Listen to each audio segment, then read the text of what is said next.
की शुरुआत करूं, मैं आपको बताना चाहूंगी कि ऊर्जा बोर्ड से किसी भी मरे हुए इंसान से बात करना बहुत ही आसान है। और मैं आप सबसे गुजारिश करती हूँ कि प्लीज प्लीज जिंदगी में कभी भी ऊर्जा बोर्ड से मत खेलना। जब मैं 17 साल की थी और हाई स्कूल में एक जूनियर थी, तो मेरी एक सहेली जिसका नाम एलिस था, उसने बताया कि उसने शहर के एक मेले से मजाक मजाक में ऊर्जा बोर्ड खरीदा था। और उसका कहना था कि जब भी उसने अपने बाकी दोस्तों के साथ इसे खेलने की कोशिश की तो उसे हर बार जवाब मिला है। इसलिए हमने एक रात उसके घर रुककर ये गेम खेलने का तय किया। भूत प्रेत का खेल खेलने आई मैं, जिसको इसके बारे में कुछ भी नहीं पता था। इसकी वजह से वे बहुत ही खुश थी। मेरे और एलिस के अलावा 15 साल की रेगन ने भी इस गेम में हमारे साथ शामिल होने को कहा, जो पहले से प्लान नहीं था। एलिस और उसकी मॉम डैड किसी पार्टी में गए हुए थे, इसलिए उस बड़े से घर में हम तीनों अकेले थे। डिनर खत्म करने के बाद हम एलिस के कमरे में जाकर बैठ गए। एलिस ने बीच में ऊर्जा बोर्ड रखा और अचानक तभी घर की सभी लाइट्स बंद हो गई। इस वजह से मेरे रोंगटे खड़े हो गए। कितनी अजीब बात है। मैं उम्मीद करती हूँ कि ये कोई मजाक नहीं है एलिस। रीगन उठी और उसने खिड़की से बाहर देखा।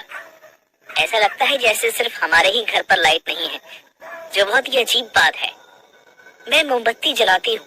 इस प्रॉब्लम को ठीक करने के लिए हमें डैड के आने का इंतजार करना होगा। ठीक है, मैं तुम्हारी मदद करती हूँ।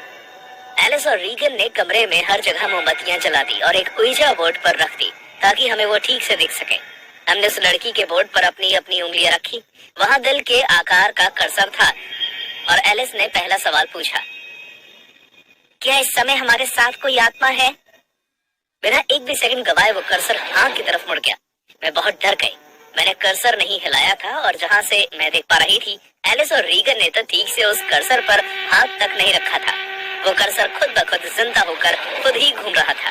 मेरी आंखें डर के मारे चौड़ी हो गई, लेकिन फिर एलिस ने मुझे शांत किया और कहा, कोई बात नहीं, सवाल पूछो। तुम्हारा नाम क्या है? वो कर्सर फिर से हिला। JOHN।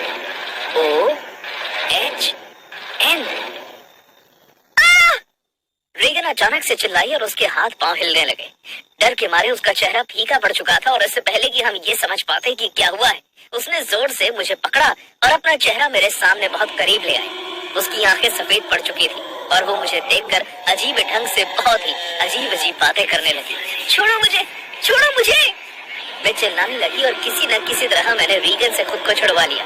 वो अपने पंजे जैसे हाथ मुझे दिखाने लगी और जोर जोर से अपना सर झटकते हुए उसके अंदर बसे शैतान से लड़ने लगी। उसके हाव भाव अचानक से ही बदल गए। वो किसी जंगली जानवर की तरह घूरने लगी और गुस्से में सांसें लेने लगी।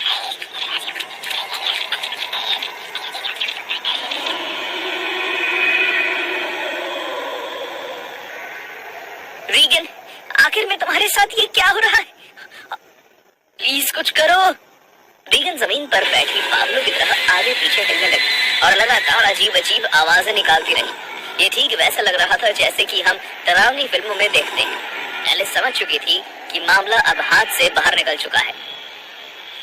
मेरा हाथ पकड़ो अभी। मैं जॉन को बुला रही हूँ। जॉन, तुम्हें यहाँ से चले जाना चाहिए। Goodbye. मेरे साथ कहो clear. Goodbye John. Goodbye John. हम दोनों साथ में कुछ चिल्ला चिल्ला कर गुड बाय कहने लगे। मैंने देखा कि रेगन अब भी खुद को शांत करने की कोशिश कर रही थी। जैसे ही उसने आम तरीके से सांस लेना शुरू किया तो वो बेहोश हो गई। अचानक उसी समय लाइट भी आ गई और मोमबत्तियां खुद ब खुद बुझ गई, जैसे किसी ने जाते हुए खुद उन पर फूंक मारी हो। जैसे ही कमरे की लाइट चली तो हमने देखा कि रेगन पसीने से लथपथ हो चुकी थी।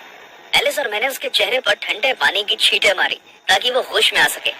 जैसे ही उसे होश आया, वो बिना एक भी शब्द कहे उठी और सीधा बाथरूम में चली गई। मैं बार बार बाथरूम का दरवाजा खटखटाती रही। मुझे रीगन की चिंता थी कि वो ठीक है भी या नहीं। एलिस ने पूछा, रीगन क्या तुम ठीक हो? अच्छा, हमें अंदर तो आने दो। लेकिन उसने पूरे आधे घंटे तक बाथरूम का दरवाजा नहीं खोला। जब वो बाहर आई तो हम उसका चेहरा देखकर हैरान थे। उसके पूरे चेहरे पर चोट के निशान थे, जैसे किसी ने उसे बुरी तरह मारा हो। उसकी आंखें ऐसी लाल थी जैसे वो हफ्तों से सोई ना हो। Oh my God! मैं सोने जा रही हूँ। उस रात उसने अपने मुंह से बस इतने ही शब्द निकाले। एलिस और मैं उससे आगे और कोई सवाल नहीं पूछ पाए।